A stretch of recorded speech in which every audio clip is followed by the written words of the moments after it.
मेरा नाम नायाब है। मेरी उम्र 19 साल है। मैं सरकारी स्कूल में बच्चों को पढ़ाती हूँ। मैंने मैट्रिक किया था। उसके बाद एक सरकारी स्कूल में मुझे जॉब मिल गई थी। मैं ज़्यादा पढ़ी लिखी तो नहीं थी, लेकिन मैं प्राइमरी स्कूल के बच्चों को पढ़ा सकती थी। मेरा बाप एक नशई था। अम्मा के वफात के बाद हमारे घर के हालात इस तरह हो गए कि खाने को कुछ भी नहीं बचता था। रात भी फाके और सुबह भी फाके। आखिर अब्बा नशा करके सारा दिन घर में सोए रहते थे। मैं कई दफा अब्बा को कहती कि अब्बा कुछ खाने को ले आओ, मेरी जान निकल रही है, मगर अब्बा बस नशा करते और सो जाते। अब्बा को खाने पीने की कोई परवाह नहीं थी। इसी वजह से अब्बा दिन ब दिन कमजोर होते जा रहे थे। मुझे भी अब्बा की काफी फिक्र रहती थी। आखिर एक दिन मैं मजबूर होकर घर से निकल पड़ी। मैं साथ ही एक सरकारी स्कूल में गई और वहां पर हेड मास्टर से मिली तो उन्होंने मुझे प्राइमरी स्कूल के बच्चों को पढ़ाने के लिए जॉब पर रख लिया था। मेरी माहाना सैलरी 10,000 रुपए थी, जिससे मैं अपने घर के हालात मैनेज कर सकती थी और 2 वक्त की रोटी सुकून से खा सकती थी। यहाँ पर मुझे काफी मुश्किलात का सामना भी करना पड़ा था, क्योंकि हेड मास्टर ने सबसे पहले अपने साथ 4 और लड़कों को मेरे साथ बिठाया था और उनसे भी इंटरव्यू लिया था। मैं पहली दफा लड़कों के सामने आई थी, क्योंकि मैं घर में पर्दे में रहती थी और पर्दे में रहकर मैं जवान हुई थी। मुझे बाहर के लोगों से काफी परेशानी होती थी, लेकिन अब मजबूरन मुझे यह सब करना पड़ रहा था। मुझे स्कूल में बच्चों को पढ़ाते हुए तकरीबन 16 माह हो गए थे। 16 माह के अरसे में मैंने अपने घर के हालात काफी अच्छे से मैनेज कर लिए थे और अब्बा भी अब काफी सेहतमंद होने लगे थे, क्योंकि मैंने अब्बा को एक मंशियात की हॉस्पिटल में दाखिल करवाया था। अब्बा भी अब काफी समझदार होने लगे थे और नशा छोड़ चुके थे। एक रात मैं और अब्बा अपने कमरे में सोए हुए थे तो मुझे बाहर किसी के कदमों की आहट सुनाई दी। मैं बाहर निकलकर देखा तो एक लड़की हमारे सहन में घूम रही थी। मैंने देखा तो वो लड़की अनजान सी थी। मैं इसको नहीं जानती थी। मैंने उसको पकड़ा और उससे पूछने लगी तो वो कहने लगी, मेरा बाजू छोड़ो, मैं तुम्हारे अब्बा से मिलने आई हूँ। ये बात सुनकर मेरे कदमों तले से जमीन निकल गई थी कि मेरे अब्बा की उम्र 45 साल से 50 साल के नजदीक है और अब्बा एक शरई भी थे।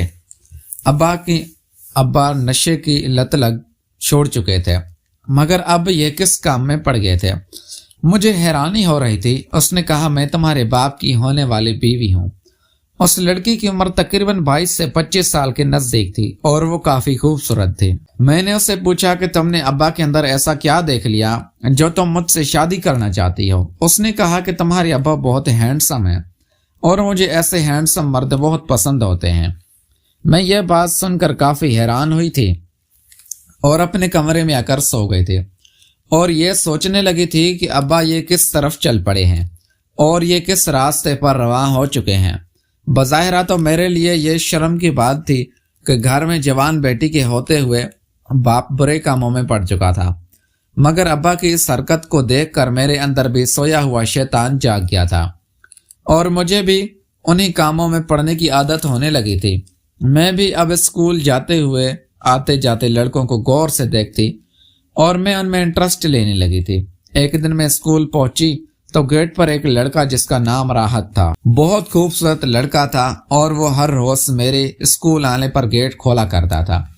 मैंने उससे नंबर एक्सचेंज कर लिया और उसको कॉल करने का कहा, क्योंकि मैं उसको पसंद करने लगी थी, लेकिन मैं अब्बा की तरह हराम मोहब्बत नहीं करना चाहते थे।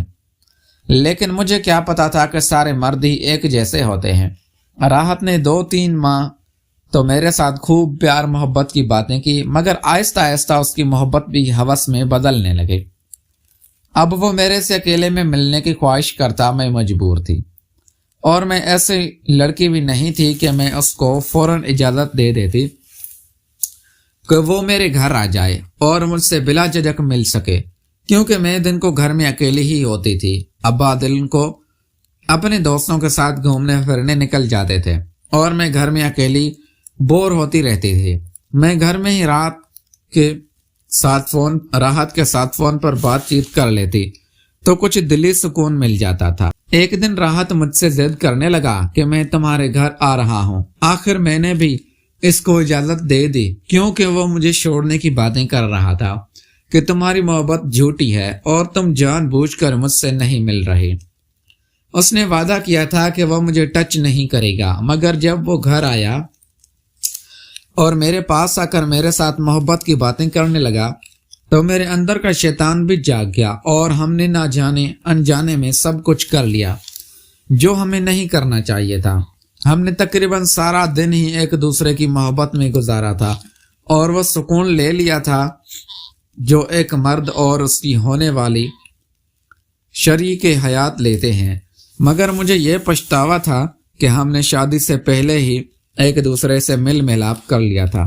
اب راحت کی محبت ہوس میں بدلنے لگے تھے اور وہ روز ہی میرے سے ملنے کی تمنا کرتا تھا، مگر میں نے ایک دفعہ اس کو منع کر دیا کہ یہ ٹھیک نہیں ہے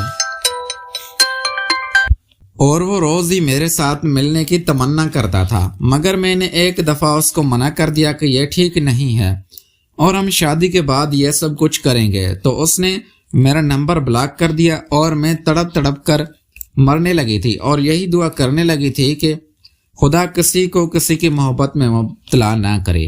پیارے دوستو، اگر آپ کو یہ ہماری کہانی پسند آئی ہے تو اس ویڈیو کو لائک کر کے چینل کو لازمی سبسکرائب کریں۔ ملتے ہیں اگلی ویڈیو میں۔ Thanks for watching.